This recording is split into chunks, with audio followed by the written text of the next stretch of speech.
First of all, thanks again to Professor Lin for the insightful talk. And I will now just take a few minutes to just walk everybody through some of the data behind the paper. So mainly it's about like what's in the database and like how to get the data and like what to watch out for when like for you working with all those data. So this paper actually draws on a very wide range of databases and incorporates multiple types of data for different research purposes. So today I'll just like mainly walk you through two key data sets. Also, one is for the trade and call data set in New York Stock Exchange, and one is Raven Pack. So I've also included some notes at the end of this deck that cover all other data sets, such as like variable definitions, sample screenshots, and like how they are used. So like feel free to check those out if you are interested after all this presentation. And so for here in this paper, like the authors use trading data from trade and card to calculate the trading volume, which is one of the key components in measuring ChatGPT trading exposure. And they also rely on trade and call database to compute return variance and bid-ask spread.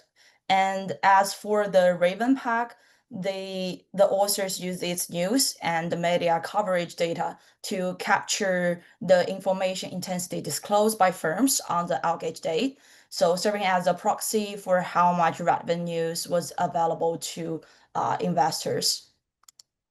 So first, the first database I'm going to talk about is trade and call.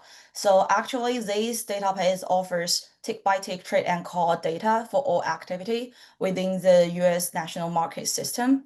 It provides transaction information at the intraday level to the microsecond, covering stock issues listed on 16 major American exchanges, including the New York Stock Exchanges, American Stock Exchange, and NASDAQ.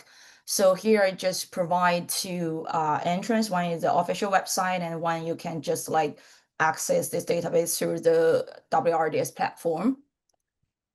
And here is just a very basic like introduction to what data it has in this database. So the first one is a consolidated calls, the second one is a consolidated trades, and the third one is the trade and call millisecond tools.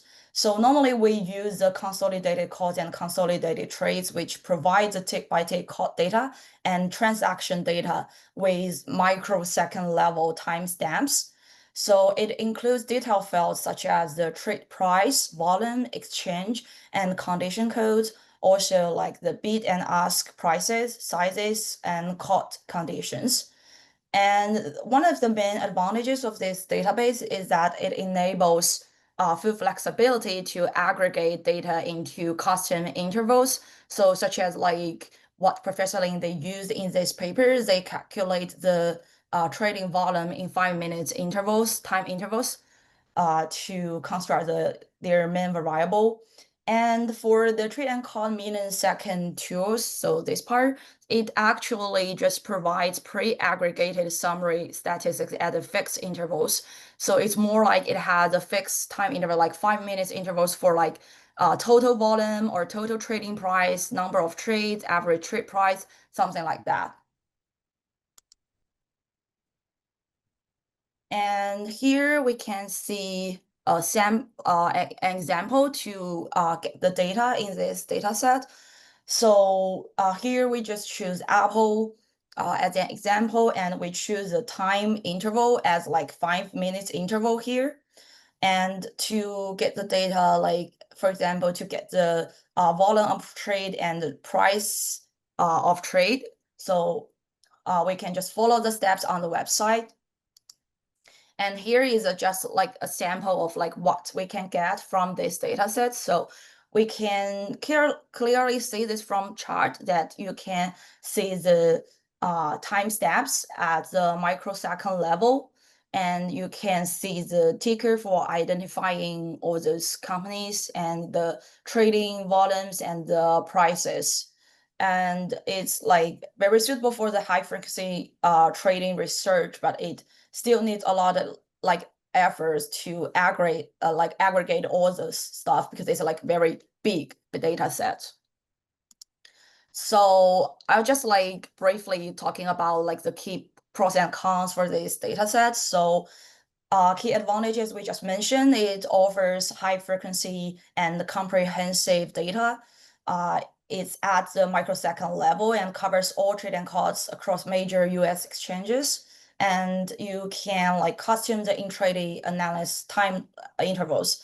And for the limitations here, it just like requires heavy data processing and filtering steps, and it cannot observe like the trader identity, like who is buying all the stuff and who is selling all the stuff, like we can't see it. And it also lacks some firm fundamentals like shares outstanding. So you have to like use other databases like CRSP or CompuStat to merge all those like data that you need. So the second databases I'm gonna just like talk about is Ravenpack. So these data sets just cover use over like 40,000 sources and provides real-time news analytics and also includes the sentimental analysis and event data focused on business and financial applications. And it sources news and social media content globally, including major international outlets, local news agencies, regulatory disclosures, and financial press release. So it's a very comprehensive like database that can cover a lot of like news sources, and you can get a lot of like news context also from this database. So also like we can see from the WRD's platform that normally we use RPA1 equities to get the company level news analytics. And it like includes sentimental scores, event categories, timestamps, and firm identifiers. And it is very useful for research on market reactions to news, event studies, media sentiment analysis. And for the global macro part, so it just covers non-company entities like countries, currencies, regions, non-profits, and something else. Also, a very like brief example of how to get the data, just follow the steps on the website. And also just here as an example, like we can choose the news type, event tag, source name, headline, timestamp to get like what is going on on that day, like what news is releasing on that day.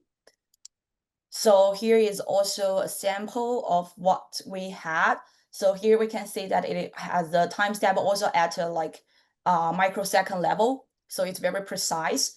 And also the news type, like it is a press release or it's full article, and also the source name, like which this is from. So, but here we can also see one problem here is that it uses unique entity ID identifiers. So one limitations here is that it requires mapping to like other identifiers like tickers, but it also like has the advantage we just mentioned, real-time high frequency data. So here I just give some examples of like how to mapping these data to others like identifiers. So one ways here that you can use is to link this data set with CompuStat. So this is the like official ways from WRDS. This is the link about it. So they actually gave the like the sample codes for that. So you can just like click the open in Jupyter Lab on it. So, and set this into SAS.